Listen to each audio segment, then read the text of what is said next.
There are motions and positions in the golf swing that are so destructive that they've become commonly known as death moves. If you're guilty of any of these things, then you're going to have very little chance of success. And right after this, we're going to cover some of the common ones.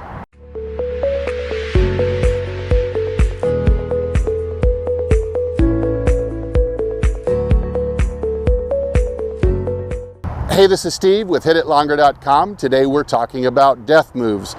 These are moves that are simply just so destructive that you have very little hope after you make one of coming back down through the ball, hitting it in the sweet spot, or hitting for any accuracy at all. Let's get right into it. Okay, my number one, what I call a death move. I don't see this on a lot of other people's lists, but I'm going to mention it. And this would be the 12 o'clock left thumb.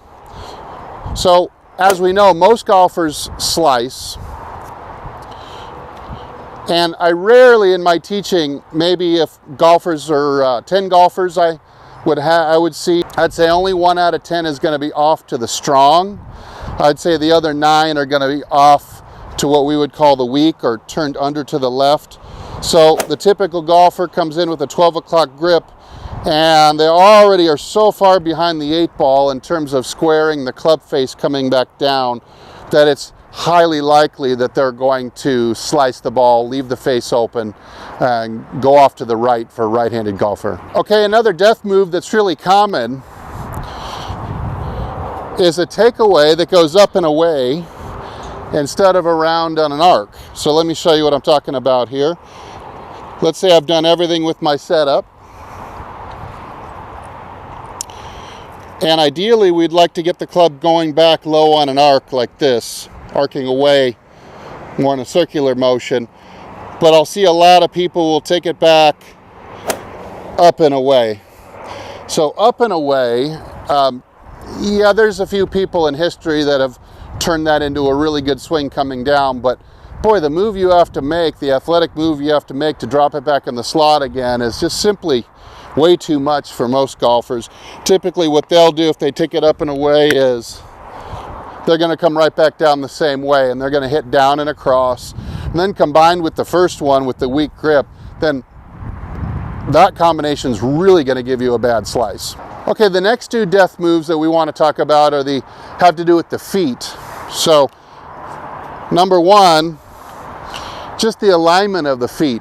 So it's amazing how many golfers we step out on the first tee in like a playing lesson. I'm like, whoa, you're aimed in the houses off to the right of the fairway. So most people get a very closed stance. I don't see an open stance, like overly open on accident too often, but I do see a lot of closed stances.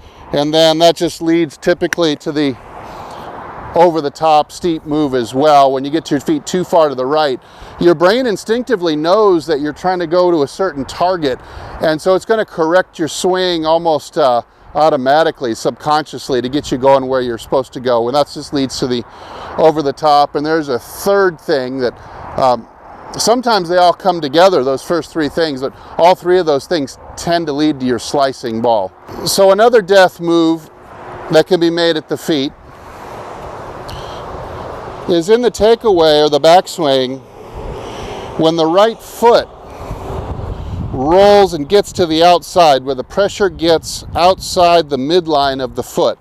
So rather than taking this thigh and trying to turn it inwards and resisting as you shift into your right side, you allow this to roll this way, and from here you're just stuck on the back foot. There really is no coming back from this. I've never seen any kind of reasonable golfer. The only golfers I've ever seen do this are golfers that have never broken 100 before.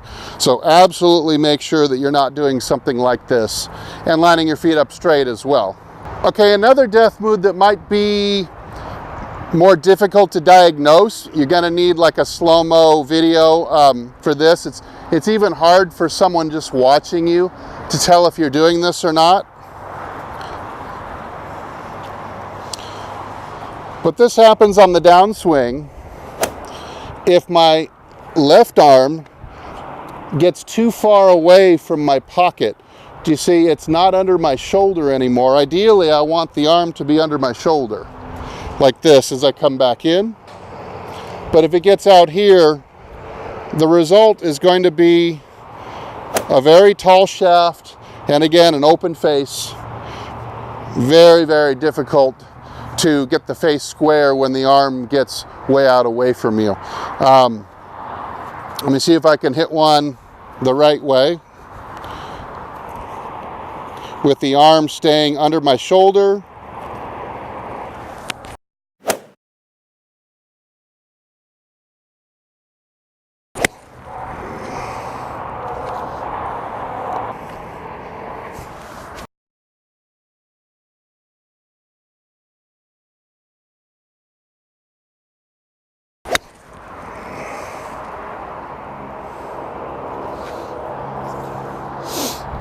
So when we come back down on the downswing, we really want to route that club down to the same one spread hand width off the thigh as we started going back.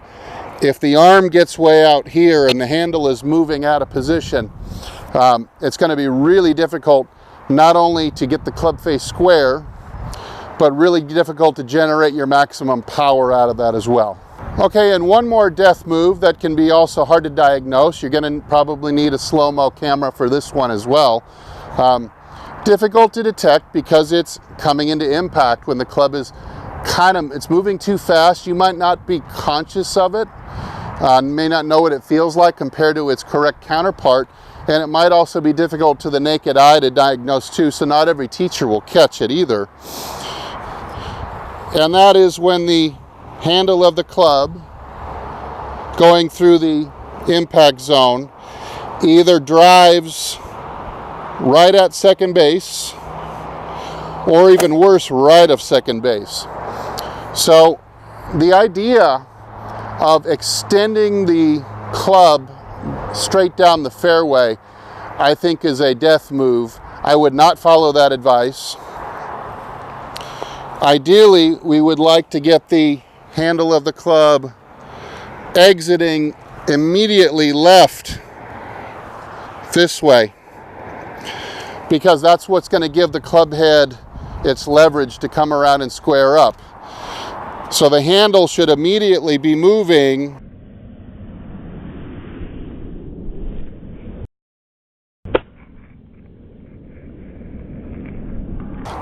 around to your left. And that's not just to play a cut, that's to play a straight ball, as opposed to a club handle that's, say, moving right at second base.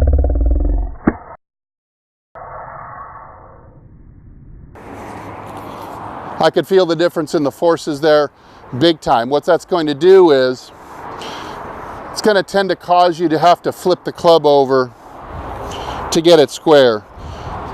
So as you're following through and the club handle swinging straight up the fairway at second base for too long, it's not going to allow, it's not going to encourage the club head to swing around to square up. Instead, if the force of the handle is pulling right up the fairway, the club just wants to trail behind it.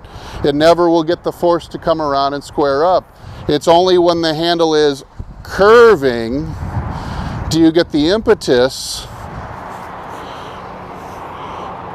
or the passive force necessary to come around and square it up. So handle path is really big here. This is a problem for the medium to better golfer, and it really keeps them from getting to the next level.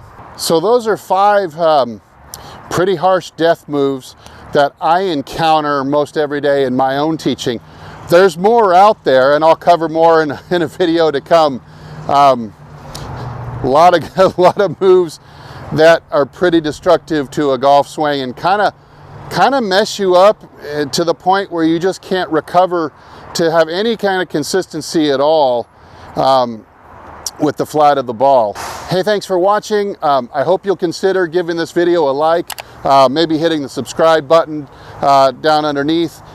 Check out a couple of the freebies I've got, a video to cure your slice and my distance tips ebook. The links I've left down in the description, and hope to see you next time. All birdies and pars.